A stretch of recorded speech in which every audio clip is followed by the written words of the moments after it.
every good story has a great beginning. As storytellers and creative practitioners, you have the kernel of an idea. What do you do next? How do you go about developing it? Stop, pause, think.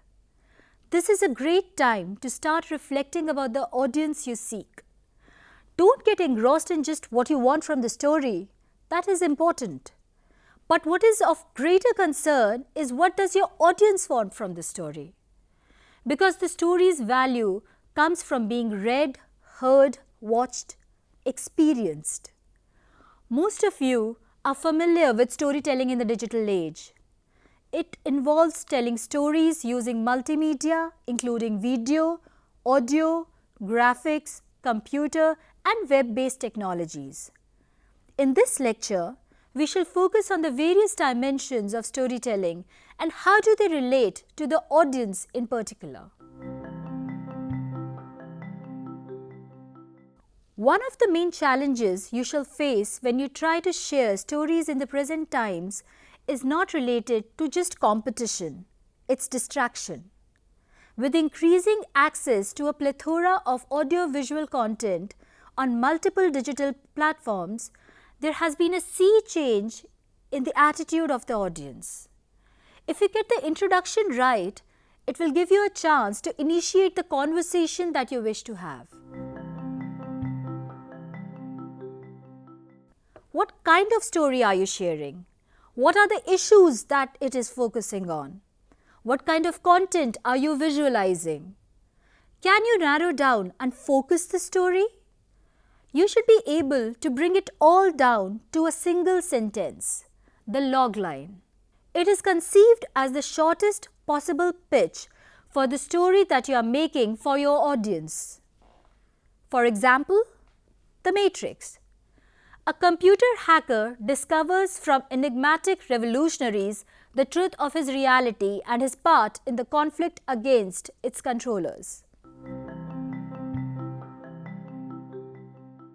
Give the audience a sense of what the big story question is. Whose story is it? You should introduce memorable characters who enthuse the audience and make them question, what will happen? Who will win? So you gradually build a sense of anticipation and then move towards the resolution. You need this to captivate your audience. How will it all turn out? What will happen to the characters? Ask this question at the beginning of your story and answer it by the time you draw to its end.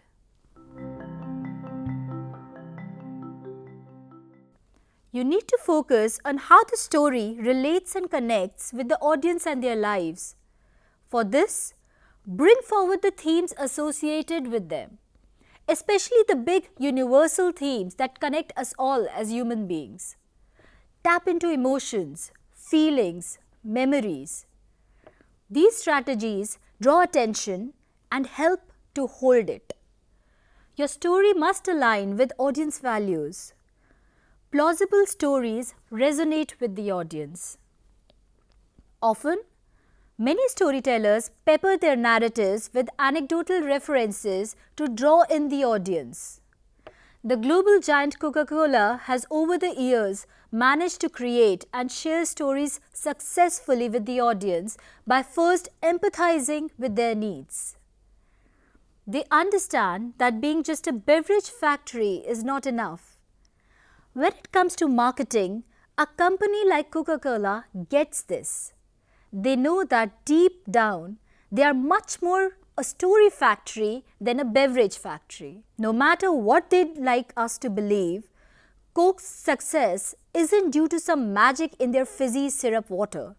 At least not since they took the actual cocaine out. Coke excels because they have been clobbering the opposition in the story wars for more than a century.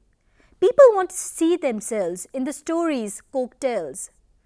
Coke understands that their customer is a member of the species Homo fictus and that they will succeed or fail based largely on the power of their storytelling. In 2012, they turned their corporate website into a space for sharing stories. These singular stories in diverse forms worked around the Coca-Cola brand. So there were recipes, upbeat accounts which all stimulated further interaction with their audience and consumers. They focus on getting the audience story, connecting it with the Coca-Cola story to create a collaborative one. The famous French filmmaker Jean-Luc Godard beautifully says, "Sometimes reality is too complex. Stories give it form." The present times call for making the story sensorial. You need to bring the story alive by providing as many specific and vivid details as possible. Your storytelling arsenal needs to include visual, auditory, kinesthetic, olfactory, and gustatory strategies. Over the years, neuroscientists have conducted research on the different parts of the brain that respond to communication by using an MRI to scan the brain's response. It has been found that the words which invoke sensory experience stimulate people's brains far more than ordinary language. For example, researchers at Emory University discovered that when their subjects read a descriptive metaphor rather than plain text, the sensory receptors in the cortex lit up. Our sensory cortex is responsible for transcribing actual things that happen to us, like the smell of hot chocolate or the way soft cotton sheets feel. According to the study, metaphors like "the singer had a velvet voice" and "he had leathery hands" roused the sensory cortex, while phrases matched for meaning, like "the singer had a pleasing voice, he had strong hands," did not. The sound design helps convey the right emotion. The pacing of dialogues, the rhythm of the story, the tempo of the music, they should all align and fit the storyline. These strategies help the audience to get into the story. Use your voice to personalize the story. Help the audience grasp the context better. This means that the story should be told with exactly the right amount of detail throughout. Edit your story heavily. This would ensure that it does not seem too short, nor does it seem too long, but remains compact and fast-moving. It is impossible for anyone to completely, consistently understand society's expectations about what will work or not. As a storyteller, it is important for you to be as closely attuned to your audience's mood and the prevalent climate as possible. There is no one size that fits all. This brings us to our next section on how to leverage technology for storytelling in a multiple platform context.